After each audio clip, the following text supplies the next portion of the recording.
Alkitab setahun hari ke-192, 11 Juli, dari Amsal 16 ayat 28 hingga pasal 17 ayat 4. Orang yang curang menimbulkan pertengkaran, dan seorang pemfitnah menceraikan sahabat yang karib.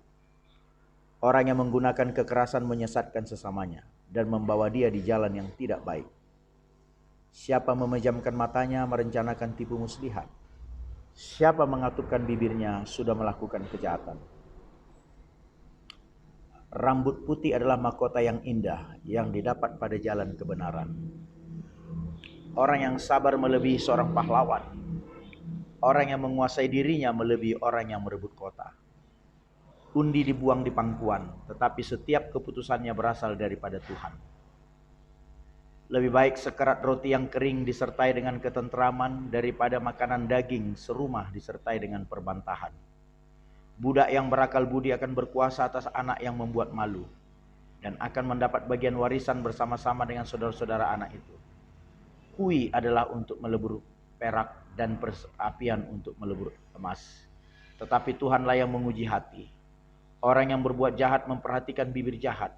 Seorang pendusta memberi telinga kepada lidah yang mencelakakan.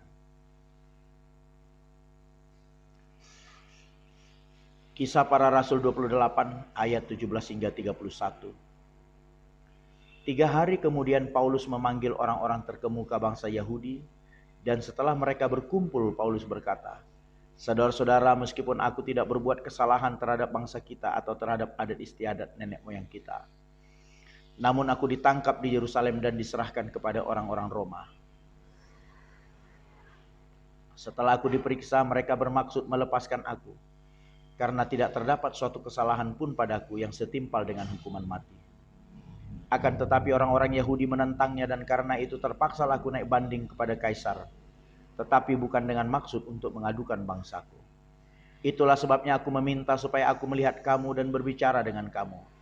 Sebab justru karena pengharapan Israel lah aku diikat dengan belenggu ini." Akan tetapi mereka berkata kepadanya, "Kami tidak menerima surat-surat dari Yudea tentang engkau, dan juga tidak seorang pun dari saudara-saudara kita datang memberitakan apa yang jahat mengenai engkau. Tetapi kami ingin mendengar dari engkau bagaimana pikiranmu. Sebab tentang mazhab ini kami tahu bahwa di mana-mana pun ia mendapat perlawanan." Lalu mereka menentukan suatu hari untuk Paulus. Pada hari yang ditentukan itu, datanglah mereka dalam jumlah besar ke tempat tumpangannya. Ia menerangkan dan memberi kesaksian kepada mereka tentang kerajaan Allah. Dan berdasarkan hukum Musa dan kitab para nabi, ia berusaha meyakinkan mereka tentang Yesus. Hal itu berlangsung dari pagi sampai sore. Apa yang dapat diyakinkan oleh perkataannya? Ada yang tetap tidak percaya.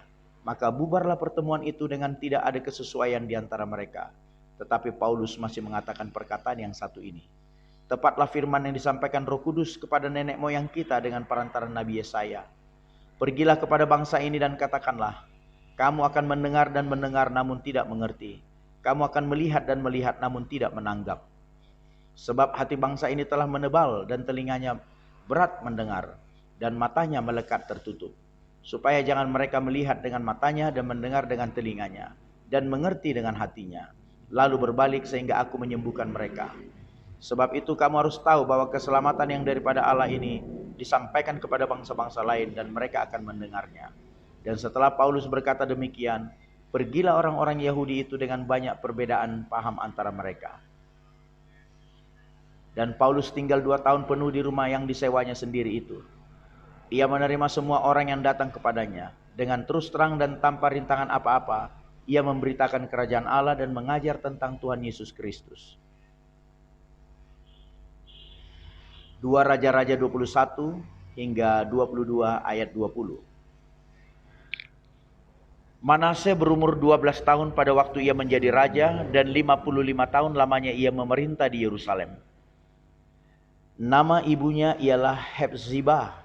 Ia melakukan apa yang jahat di mata Tuhan, sesuai dengan perbuatan keji bangsa-bangsa yang telah dihalau Tuhan dari depan orang Israel. Ia mendirikan kembali bukit-bukit pengorbanan yang telah dimusnahkan oleh Hizkia, ayahnya. Ia membangun mesbah-mesbah untuk Baal, membuat patung Asyera seperti yang dilakukan Ahab, raja Israel, dan sujud menyembah kepada segenap tentara langit dan beribadah kepadanya. Ia mendirikan mesbah-mesbah di rumah Tuhan, walaupun sehubungan dengan rumah itu Tuhan telah berfirman, "Di Yerusalem aku akan menaruh namaku." Dan ia mendirikan juga mesbah-mesbah bagi segenap tentara langit di kedua pelataran rumah Tuhan. Bahkan ia mempersembahkan anaknya sebagai korban dalam api, melakukan ramal dan telaah, dan menghubungi para pemanggil arwah dan para pemanggil roh peramal. Ia melakukan banyak yang jahat di mata Tuhan, sehingga ia menimbulkan sakit hatinya. Ia menaruh juga patung Asyera yang telah dibuatnya dalam rumah. Walaupun sehubungan dengan rumah itu Tuhan telah berfirman kepada Daud dan kepada Salomo, anaknya, "Dalam rumah ini dan di Yerusalem yang telah kupilih dari antara segala suku Israel, aku akan menaruh namaku untuk selama-lamanya. Aku tidak akan membiarkan bangsa Israel lagi dibawa keluar dari tanah yang telah kuberikan kepada nenek moyang mereka.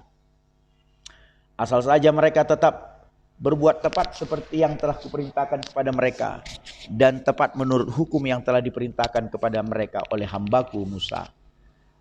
Tetapi mereka tidak mau mendengarkan, dan Manasye menyesatkan mereka, sehingga mereka melakukan yang jahat lebih daripada bangsa-bangsa yang telah dipunahkan Tuhan dari hadapan orang Israel. Kemudian berfirmanlah Tuhan dengan perantaran para hambanya, yakni para nabi, "Oleh karena Manasye raja Yehuda telah melakukan kekejian-kekejian ini, berbuat jahat lebih daripada segala yang telah dilakukan oleh orang Amori yang mendahului dia, dan dengan berhala-berhalanya ia telah mengakibatkan orang Yehuda berdosa pula. Sebab itu beginilah firman Tuhan Allah Israel, sesungguhnya aku akan mendatangkan malapetaka atas Yerusalem dan Yehuda, sehingga setiap orang yang mendengarnya akan bising kedua telinganya. Dan aku akan merentangkan atas Yerusalem tali pengukur sama seperti atas Samaria, dan tali unting-unting sama seperti atas keluarga Ahab. Dan aku akan menghapuskan Yerusalem seperti orang menghapus pinggan, yakni habis dihapus, dibalikkan pula menungging. Aku akan membuangkan sisa milik pusakaku dan akan menyerahkan mereka dalam tangan musuh-musuh mereka, sehingga mereka menjadi jarahan dan menjadi rampasan bagi semua musuh mereka. Oleh karena mereka telah melakukan apa yang jahat di mataku, dan dengan demikian mereka menimbulkan sakit hatiku, mulai dari nenek moyang mereka keluar dari Mesir sampai hari ini. Lagi pula Manasye mencurahkan darah orang yang tidak bersalah sedemikian banyak, hingga dipenuhinya Yerusalem dari ujung ke ujung. Belum termasuk dosa-dosanya yang mengakibatkan orang Yehuda berdosa pula dengan berbuat apa yang jahat di mata Tuhan. Selebihnya dari riwayat Manasye, segala yang dilakukannya dan dosa-dosa yang diperbuatnya, bukankah semuanya itu tertulis dalam kitab sejarah raja-raja Yehuda? Kemudian Manasye mendapat perhentian bersama-sama dengan nenek moyangnya, dan ia dikuburkan di taman istananya, di taman Uza. Maka Amon anaknya menjadi raja menggantikan dia. Amon berumur 22 tahun pada waktu ia menjadi raja, dan 2 tahun lamanya ia memerintah di Yerusalem. Nama ibunya ialah Masulemet binti Harus dari Yotbah. Ia melakukan apa yang jahat di mata Tuhan seperti yang telah dilakukan Manasye ayahnya. Ia hidup sama seperti ayahnya dahulu sambil beribadah kepada berhala-berhala yang disembah oleh ayahnya dan sujud menyembah kepada mereka. Ia meninggalkan Tuhan Allah nenek moyangnya dan hidup menurut kehendak Tuhan, dan tidak hidup menurut kehendak Tuhan. Dan pegawai-pegawai Amon mengadakan persepakatan melawan dia dan membunuh raja di istananya. Tetapi rakyat negeri itu membunuh semua orang yang mengadakan persepakatan melawan Raja Amon. Dan rakyat negeri itu mengangkat Yosia anaknya menjadi raja menggantikan dia. Selebihnya dari riwayat Amon apa yang dilakukannya, bukankah semua itu tertulis dalam kitab sejarah raja-raja Yehuda? Kemudian ia dikuburkan dalam kuburnya di Taman Uza. Maka Yosia anaknya menjadi raja menggantikan dia. Yosia berumur 8 tahun pada waktu ia menjadi raja, dan 31 tahun lamanya ia memerintah di Yerusalem.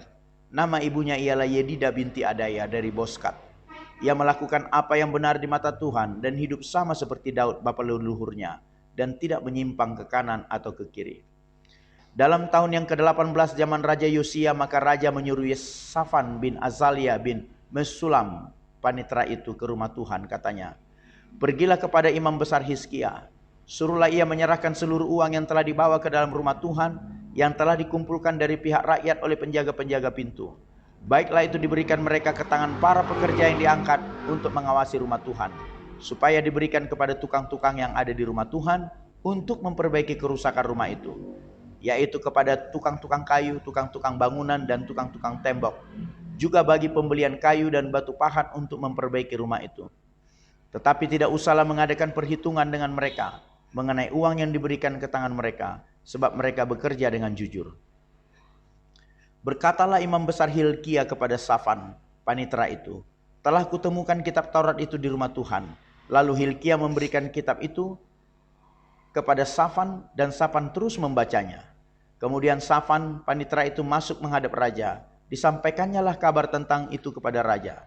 Hamba-hambamu ini telah mengambil seluruh uang yang terdapat di rumah Tuhan dan memberikannya ke tangan para pekerja yang diangkat mengawasi rumah itu. Safan, panitera itu, memberitahukan juga kepada raja, Imam Hilkia telah memberikan kitab kepadaku. Lalu Safan membacakannya di depan raja. Segera sesudah raja mendengar perkataan kitab Taurat itu, dikoyakkannya lah pakaiannya. Kemudian raja memberi perintah kepada Imam Hilkia, kepada Ahikam bin Safan, kepada Akhor bin Milka, kepada Safan panitera itu, dan kepada Asaya hamba raja. Katanya, pergilah mintalah petunjuk Tuhan bagiku, bagi rakyat dan bagi seluruh Yehuda, tentang perkataan kitab yang ditemukan ini, sebab hebat kehangatan murka Tuhan yang bernyala-nyala terhadap kita. Oleh karena nenek moyang kita tidak mendengarkan perkataan kitab ini dengan berbuat seperti yang tertulis di dalamnya. Maka pergilah Imam Hilkia, Ahikam, Akhbor, Safan, dan Asyaya kepada Habiah Hulda, kepada Nabiah Hulda, istri seorang yang mengurus pakaian-pakaian, yaitu Salum bin Tikwa bin Harhas. Nabiah itu ditinggal di Yerusalem, di perkampungan baru. Mereka memberitakan semuanya kepadanya. Perempuan itu menjawab mereka, beginilah firman Tuhan Allah Israel, katakanlah kepada orang yang menyuruh kamu kepadaku, beginilah firman Tuhan, sesungguhnya aku akan mendatangkan malapetaka atas tempat ini dan atas penduduknya, yakni segala perkataan kitab yang telah dibaca oleh Raja Yehuda. Karena mereka meninggalkan aku dan membakar korban kepada Allah lain dengan maksud menimbulkan sakit hatiku dengan segala pekerjaan tangan mereka. Sebab itu kehangatan murkaku akan bernyala-nyala terhadap tempat ini dengan tidak padam-padam. Tetapi kepada Raja Yehuda yang telah menyuruh kamu untuk meminta petunjuk Tuhan, harus kamu katakan demikian, beginilah firman Tuhan Allah Israel mengenai perkataan yang telah kau dengar itu. Oleh karena engkau sudah menyesal dan engkau merendahkan diri di hadapan Tuhan pada waktu engkau mendengar hukuman yang kufirmankan terhadap tempat ini dan terhadap penduduknya, bahwa mereka akan mendahsyatkan dan menjadi kutuk, oleh karena engkau mengoyakkan pakaianmu dan menangis di hadapanku. Aku pun telah mendengarnya, demikianlah firman Tuhan. Sebab itu sesungguhnya aku akan mengumpulkan engkau pada nenek moyangmu, dan engkau akan dikebumikan ke dalam kuburmu dengan damai, dan matamu tidak akan melihat segala malapetaka yang akan kudatangkan atas tempat ini. Lalu mereka menyampaikan jawab itu kepada raja. Amin.